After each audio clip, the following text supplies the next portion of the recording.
1948, the rematch between champion Joe Louis and challenger Jersey Joe Walcott Championship Fights is the theme of our show on The Way It Was.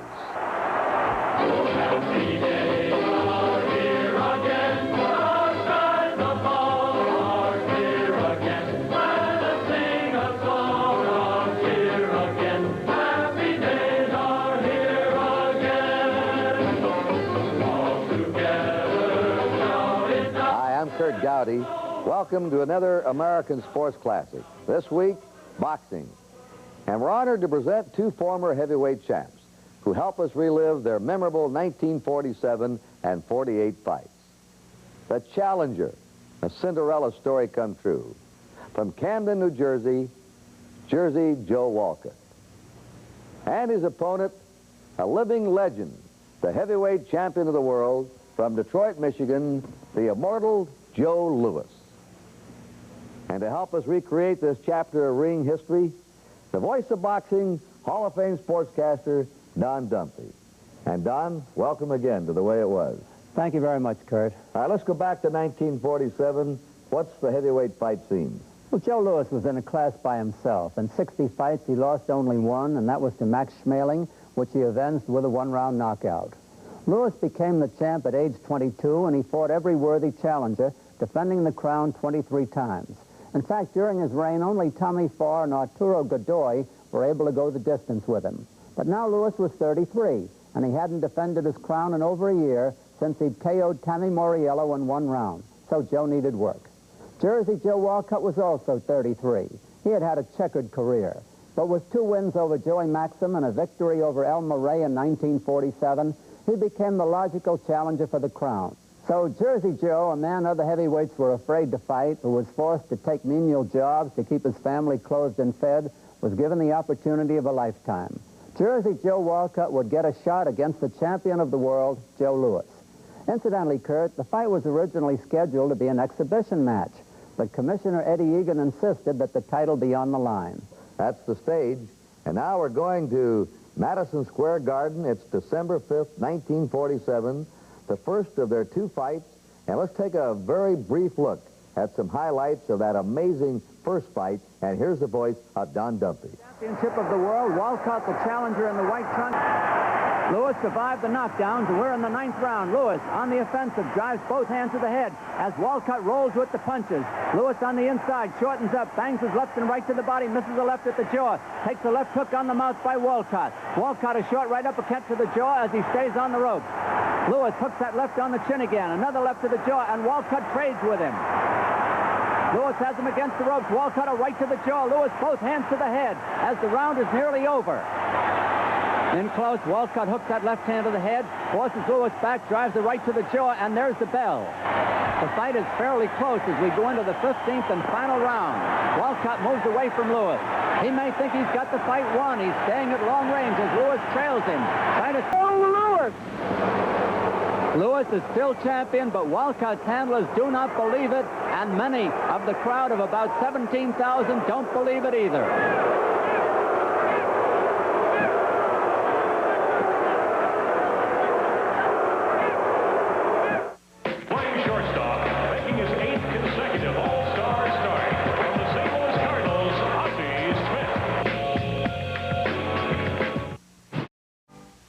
You're watching The Way It Was on ESPN Classic.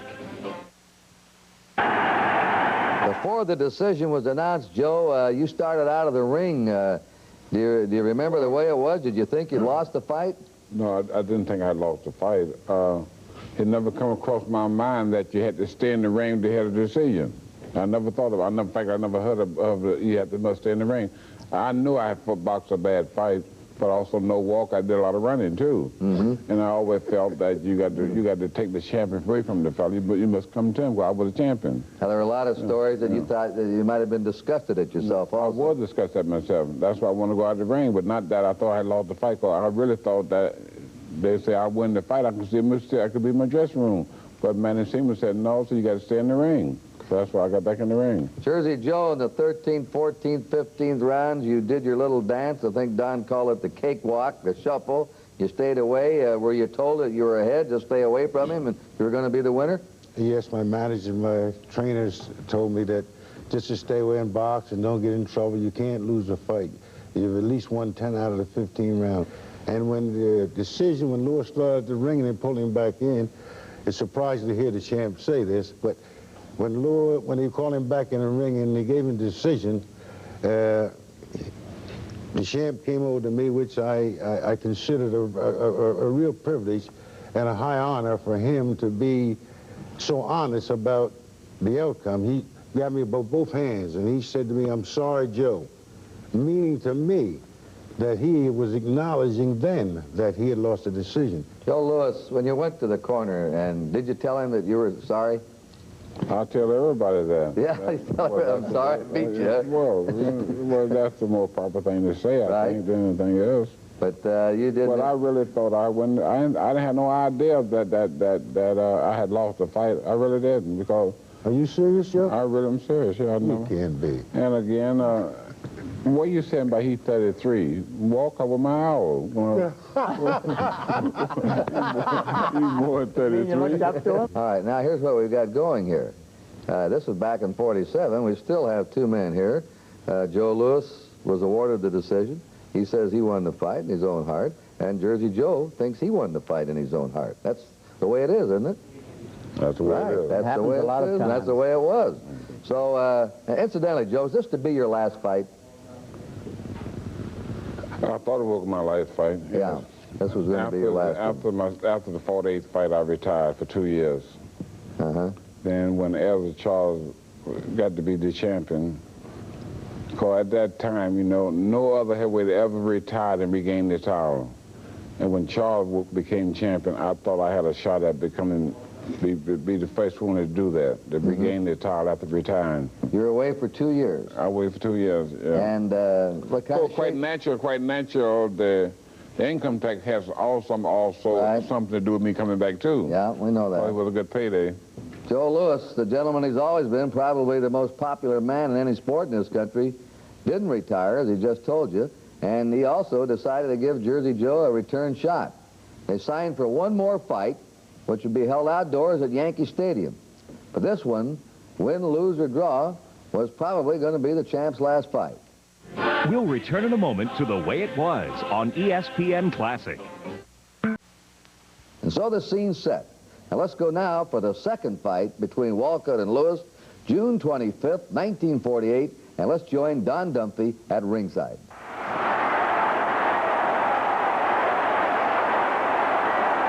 The Yankee Stadium is the scene for this rematch between the champion, Joe Louis, and his challenger, Jersey Joe Walcott.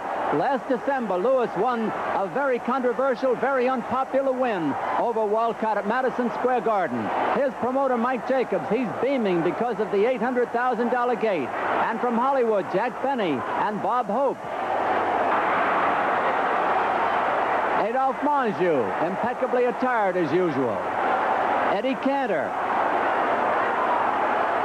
Joan Blondell and producer Mike Todd. And FBI Chief J. Edgar Hoover. In a moment, the ring announcer, Harry Ballow, will introduce the principals in this bout, and we'll be underway. Of this most important heavyweight championship contest, may the arm of the better participant be elevated in token of victory.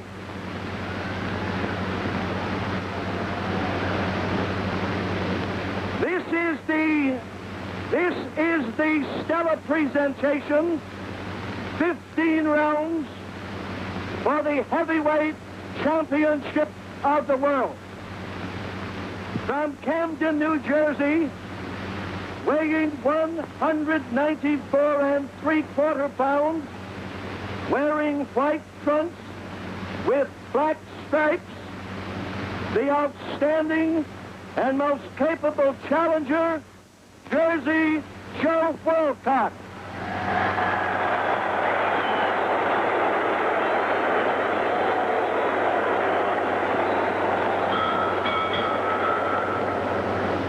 From Detroit, Michigan, weighing 213.5 pounds, wearing purple trunks, the internationally famous heavyweight champion of the world, Joe Louis.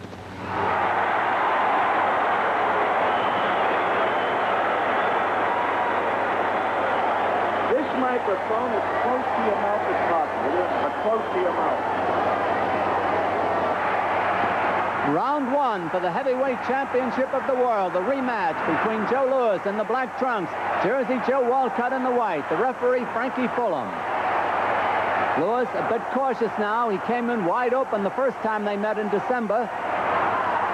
Walcott feinting with that left hand, moving it in and out, backs away from Louis. Louis coming in on him. He's short with the left hand. Walcott is short with a jab aimed at the mouth.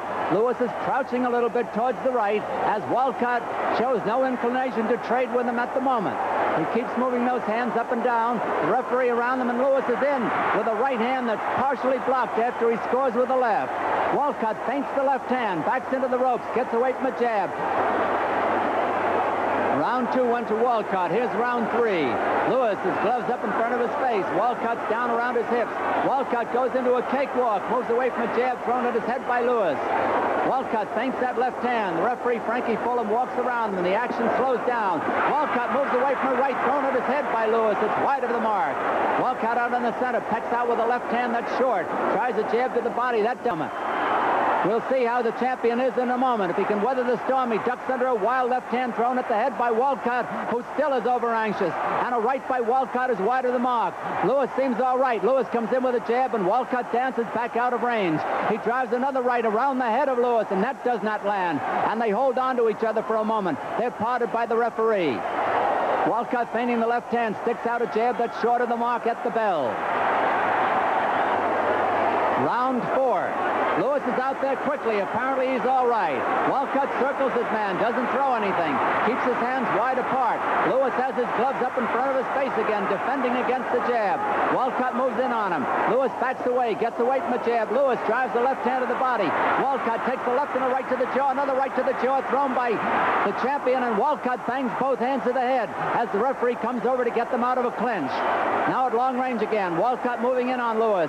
Louis feinting the left hand. Walcott backs away. Here's Louis coming in on him, stalking his man. Walcott cakewalking, gets away from the right, ducks under another right, and moves out into the center of the ring. Walcott pecks out a jab that's short. Louis coming in on him. Walcott shoots out another jab that barely reaches the chin. Walcott jabs the left on Louis's nose. Louis coming in on Walcott, takes the left to the body, blocks the right thrown at his head. Louis coming in again. Walcott bangs his gloves together at the bell. Round five. Out in the center of the ring they go. Walcott drives the left that's short of the mark. Walcott's jab is again short. Another is short. And Louis just stands there without a return. Louis is stalking his man, seemingly looking for that one good punch that could turn the fight his way. He moves away from a jab thrown by Walcott. Now Louis puts that sharp jab on the nose. Walcott backing away, rolls from side to side, ducks the left, counters with a right hand on his head. A jab to the chin thrown by Louis. Walcott backing away from his man, moving his gloves up and down, gets away from another jab thrown by the champion. The challenger is short with the left hand. The referee, Frankie Fulham, walking around the gladiators. Louis coming in on his man again. He's trying to get that one good punch in there if he sees the opening. Walcott won't let him. He just moves away, does a cakewalk from side to side. Louis coming in on him a half foot at a time. Louis drives the right hand to the jaw of Walcott. Walcott backs away, and again they go in close and tie each other up.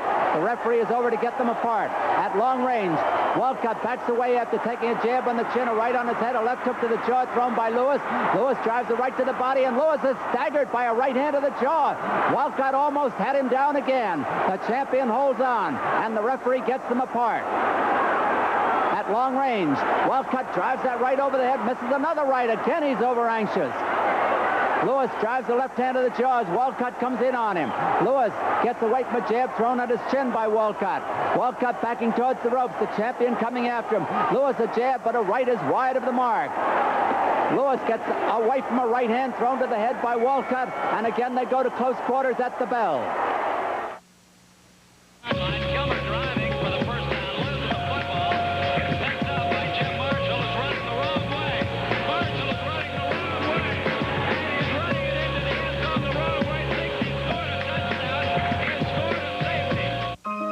You're watching The Way It Was on ESPN Classic.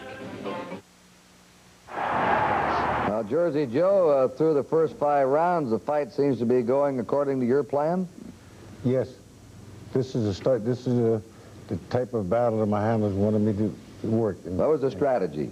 To move in and slip, take counter punch, move out, feint, step in and out. How did it feel to you after 5 rounds, Joe? But all I remember my trainer telling me, you know, start to pushing him a little bit faster, because... Go after him more. Go after him a little bit more, yeah. Jersey Joe, let's go back to round 3 where you knocked Joe Louis down. It's the 3rd time you've done it in 2 fights.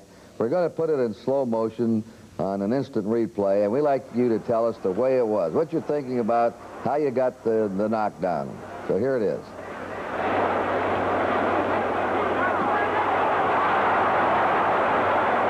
Well, I knew if Louis put his left hand down, and if I kept feinting and pulling him in, I would eventually be able to get a right hand in, and which putting the right hand in down he went. And then after he got up, he was the most luckiest guy ever in the world. He was just lucky enough to fall underneath the right hands I was throwing. I was too excited because I was trying to finish it then. He was just lucky enough to and weak enough to fall underneath the right hands grabbing me, and I was unable to finish him. But I had him at that point, but he got away. Now let's see what the champ said. Did he have you then, Joe? No, he didn't have me at all. I know what I was doing all the time. Jersey Joe, you've come up with the real first on the way it was.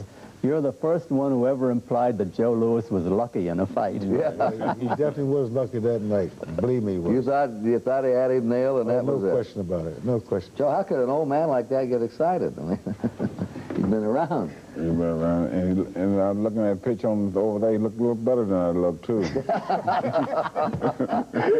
All right. Let's go back to Yankee Stadium, and here it is. This is the last part of the second fight between Joe Louis and Jersey Joe Walcott. The first 5 rounds have been very close. Walcott is out in front. He's knocked Joe Louis down, and the crowd, the big crowd here at Yankee Stadium now is really on the edge of their seats. And to take you the rest of the way, here's Don Dumpy with round 6.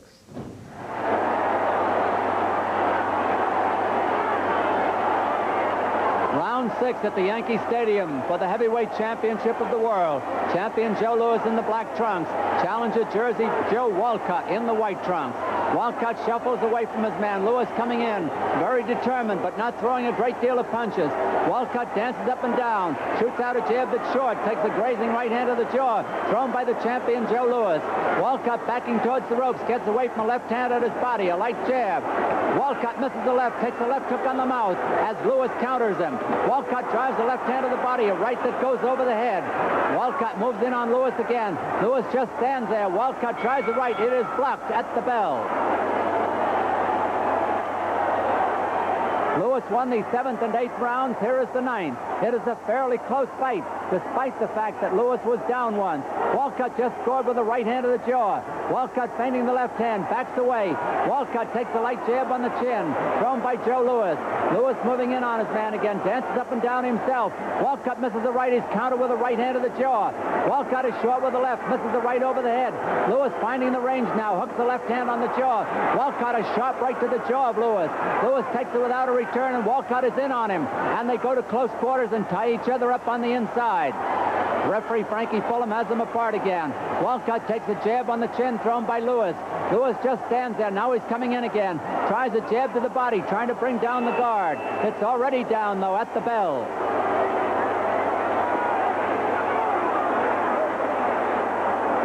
Walcott won the 10th round, and we're in round 11 of a very close fight for the heavyweight championship of the world. Champion Louis just standing there, gets away from a light jab at his body, thrown by Walcott. Walcott dancing around. Both boys seem in fairly good shape. Walcott moves away again. Here's Louis coming in on his man. Louis just stands there. Walcott fires a left that's short. Louis is short with his own left hand. Walcott short with a jab at the chin, short with another. Louis keeps boring in on his man. Walcott moves along the ropes out to the center of the ring. Short with a jab. Dances up and down. Louis just stands there. Walcott dances up and down with another jab that's short. Now he starts in, does another cakewalk. A couple of jabs by Louis are wide of the mark. Walcott was in with a jab, a short right to the jaw as he KO'd a game Jersey Joe Walcott, a gallant fighter.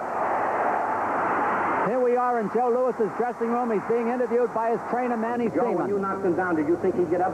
No, man, I saw when I had him. I know when he went down, he couldn't get up. I hit him with 4 or 5 very good punches. I thought you hit him with my left hook, Joe. Well, man, I hit him with my right, too. Well, I'd like to say again that I retired. Tonight was my last fight. And thank you very much. This is...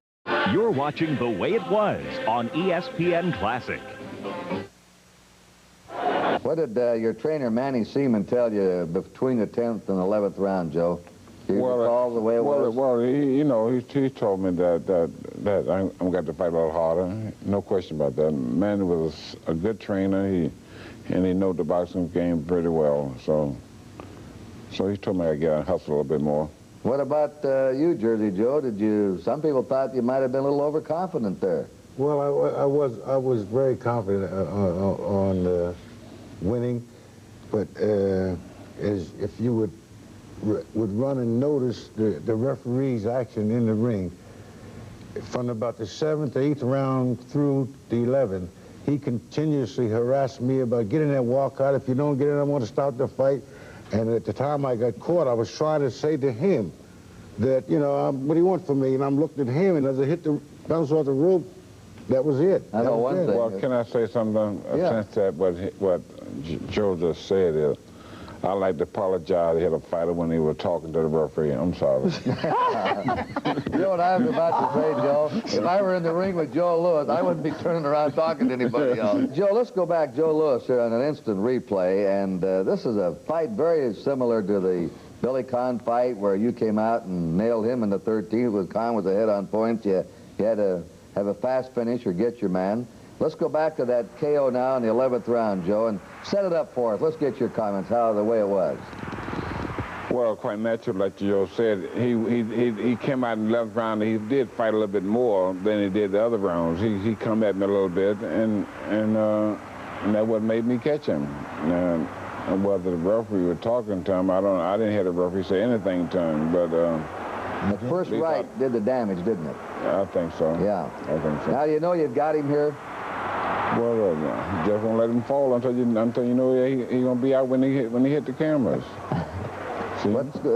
How you feeling? Not very good right now, are you, Jersey Joe? At the point until I got hit and got knocked down, I wasn't in no trouble at all.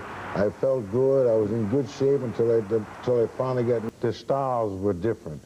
Marciano, he continuously threw punches with all the force. He had no science, no ability to do anything other than throw like he was throwing a baseball. Lewis was a rhythm puncher. Once he hit you with a left, he hit you a right and right, left, left. Very few fighters could ever escape once he got in trouble. Once he got a fighter hurt, he was. This was it. But Marciano was a fellow was a one-punch artist, and if to compare the two his punches, for one punch, I think Marciano had a harder punch than Lewis, but Lewis would finish a fighter much easier, much quicker by his devastating, continuous rhythm of left and right, left and right. We want to thank our champions, Jersey Joe Walcott, Joe Louis, and the Dean of American blow-by-blow announcers, Don Dunphy. And so it was that Jersey Joe Walcott, who never knew the meaning of fear, fought on until at the age of 37, reached his lifelong dream and did become the heavyweight champion of the world. He knocked out Ezzard Charles. Jersey Joe retired in 1953 to work with the handicapped and mentally retarded in his hometown of Camden, New Jersey. Jersey Joe Walcott, truly a shining example for the youth of America. As for Joe Louis, well, we've seen only a brief glimpse of the reason that he's inscribed in American history as the greatest champion of all time. Joe Louis wore his crown with dignity and regal bearing inside the ring and out. But that night at Yankee Stadium would be the last time he hear himself described the winner and still heavyweight champion of the world. This is Kurt Gowdy saying, that's the way it was when the final chapter of a golden legend came to an end.